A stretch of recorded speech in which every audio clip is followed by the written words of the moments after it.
So you know something, Mithila? It emerged in the media post Spa that Bernie Ecclestone was actually the hero of Spa and not Lewis Hamilton.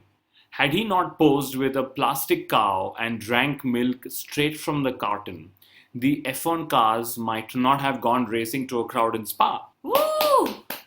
Well done, Bernie Ecclestone. I'm so happy, Kunal. He is saving the sport. Literally. Like, what would Formula One do without him? Though, but our listeners should know that what actually happened was that a whole lot of local farmers were trying to block the entrance to the race in Spa. Why is that? Because there was some sort of protest, Kunal, over milk prices and whatnot. You know, in a world where fossil fuels rule, and so much so in the world of Formula One, who would have thunk that the good old milk would call the shots? Woohoo!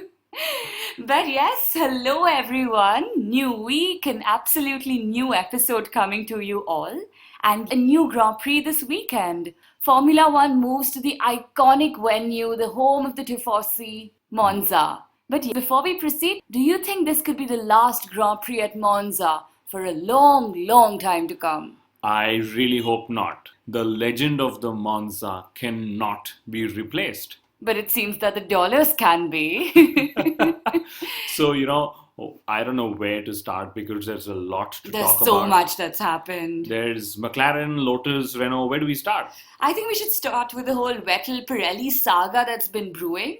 You know, it's absolutely split up the paddock and we've had veterans taking sides. So let's talk about that. Yes. So we had David Coulthard, Mika Hakkinen, and even Mark Webber side with Sebastian Vettel. Wow, that's a surprise. And we had a bigger surprise in Flavio Briatore, Eddie Jordan, who sided with the tire manufacturer. You know, very strange that team owners who know less about the tires than the drivers do, frankly, they only know the cost of the tires, chose Pirelli's side. But we had Niki Lauda's side with Pirelli. What about that? You know, that's because Lauda can only side with one driver these years, and that is Lewis Hamilton, the perfect F1 bromance. Absolutely. But I must tell you, you keep saying bromance, but you know, this whole arrangement seems very one-sided to me. I mean, we never hear Hamilton saying anything about Lauda. Very unfair, I say. Lauda also said that Lewis Hamilton is unbeatable this year. Well, I would first say that his Mercedes car is unbeatable.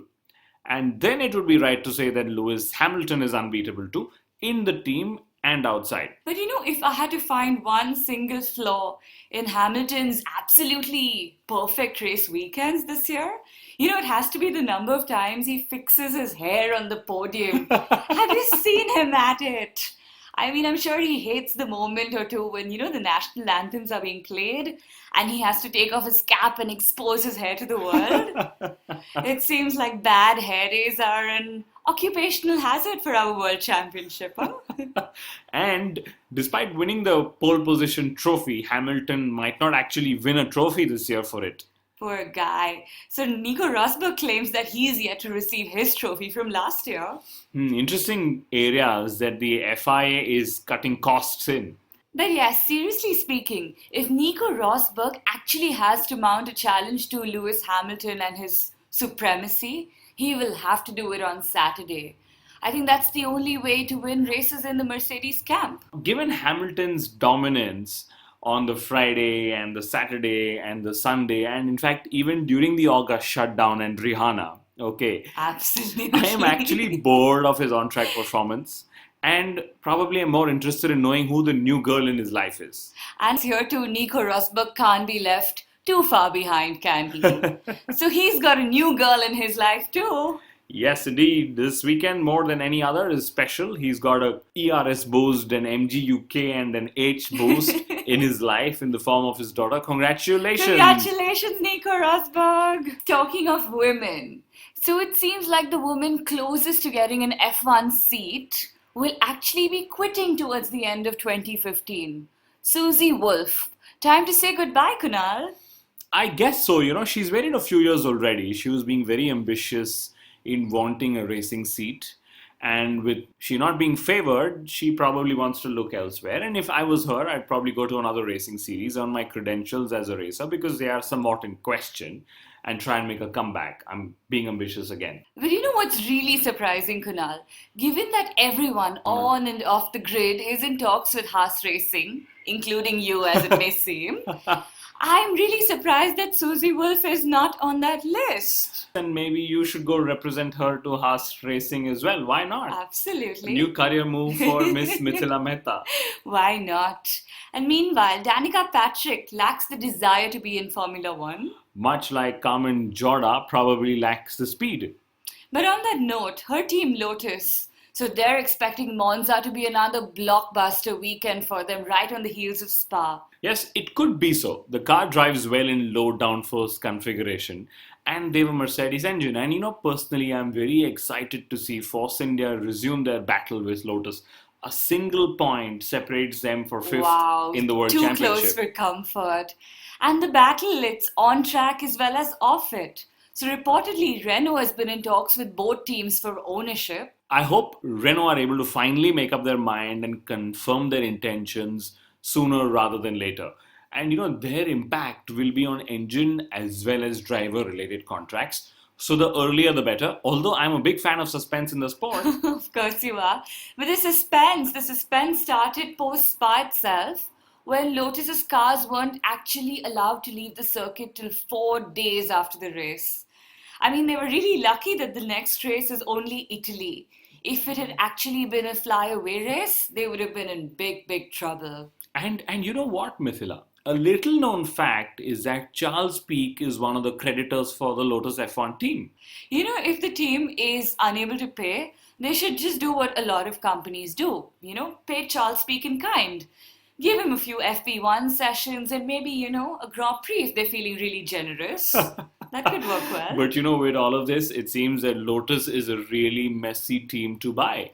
In sharp contrast, Arriva Ben claims that this is the Ferrari team that he wanted to put together. Yes, it seems like, but a team that could have done far better had it been powered by a Mercedes engine, I'm sure.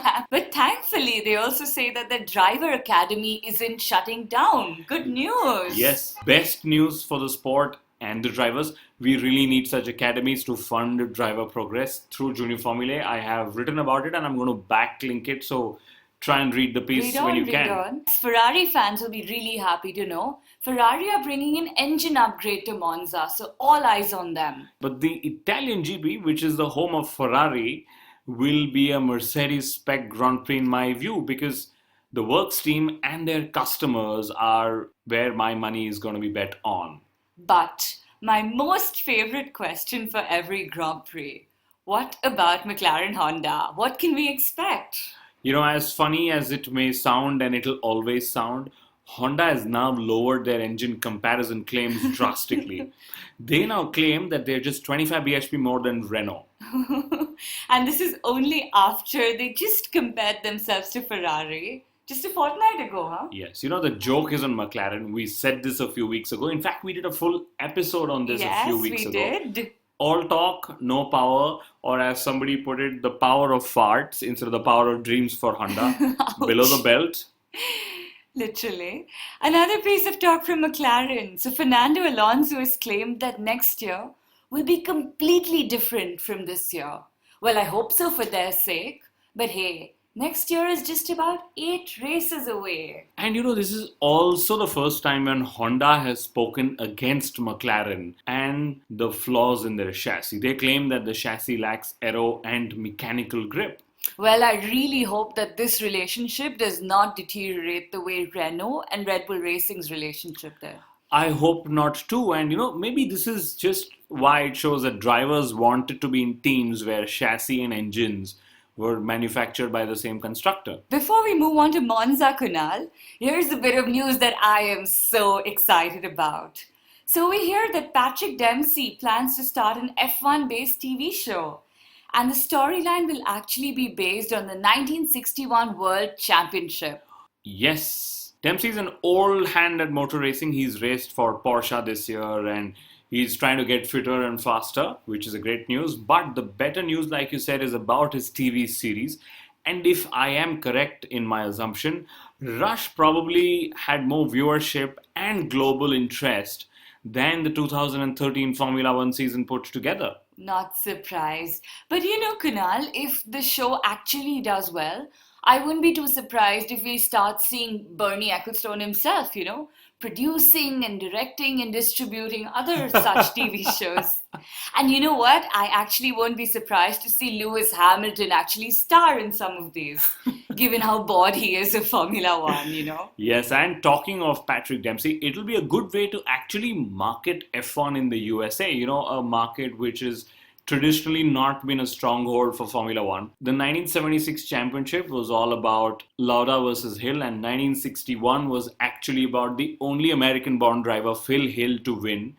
And interestingly, it was also Ferrari's first ever manufacturers' championship, as it was called back then. This sounds really, really exciting. Finally, over to Monza. We've been talking for almost 15 minutes on this podcast, Kunal, and finally we've gotten to the main subject. Woohoo! You talk too much. Well, you know what? I'd rather say that you'll be glad we have so much to talk and make fun about. Thank you, F1. Anyway, who do you think will win in Monza? Good old question, Hamilton or Rosberg? Bad command or file lame? What does that mean? It means that till the end of the season, this question should cease to exist. Okay, fine. Who do you think will come third? The best of the rest. I think a Ferrari might have a chance given its Tifosi power, but I think it'll be yet another Mercedes-powered car. I really wish it's a Force India. Of course you do. But there's really no point guessing where McLaren Honda will finish. I think we should now start guessing what their next excuse could be. Moving on from McLaren Honda, I'm excited to see what Max Verstappen will do yet again. He's been out there entertaining us on almost every possible occasion. And this is possibly his best chance to win the hearts of the Tifosi before he gets his Ferrari drive. Absolutely. Now that'll be something. And I can totally imagine when he arrives at Ferrari, he might actually have more fans backing him than Sebastian Vettel. Well. Guard what you say, because you're talking of the baby Schumacher. But on that note, Turkey lost a Grand Prix a few years ago and we were all very upset about that. Turn 8, bring back Turn 8. But now the news just gets worse because the circuit has been made into a large second-hand car dealership. Can you believe that? Oops. I really, really feel horrible to think what would happen to Monza if they don't renew, I hope not this. Well, I really hope not this as well. Turkey holds a special place in my heart, It was my first ever Grand Prix in Formula One. Wow, that must be a very special but I see memory. a positive in this. I could land up at the Istanbul Park as a potential car customer and end up driving one of the older cars actually on the circuit. I could very much do Turn 8, even though if it's flat out only at 80 kilometers per hour. That is a damn good idea, Kunal Shah. But on a very somber note, we'd like to pay our respects to Justin Wilson and his family. Just as we prepare for yet another Grand Prix, the reality of the sport has hit us yet again. And it's absolutely heartbreaking. But Kunal, closed or protected cockpits, can we really expect them in the future? Yes, it is unfortunate, the passing away of Justin Wilson, but there is a lesson he's taught us in his death too, which is to donate. He's donated as much of his body as possible, and I believe that's brilliant. That is brilliant. Please donate. Yes. And talking about cockpits, the FIA is best suited to run tests and make a decision. The management of the sport may be silly about running the sport as a business, but they're not silly about running the sport as a sport. Thank God. At this moment, it does seem like we need added protection around the cockpit area to increase safety.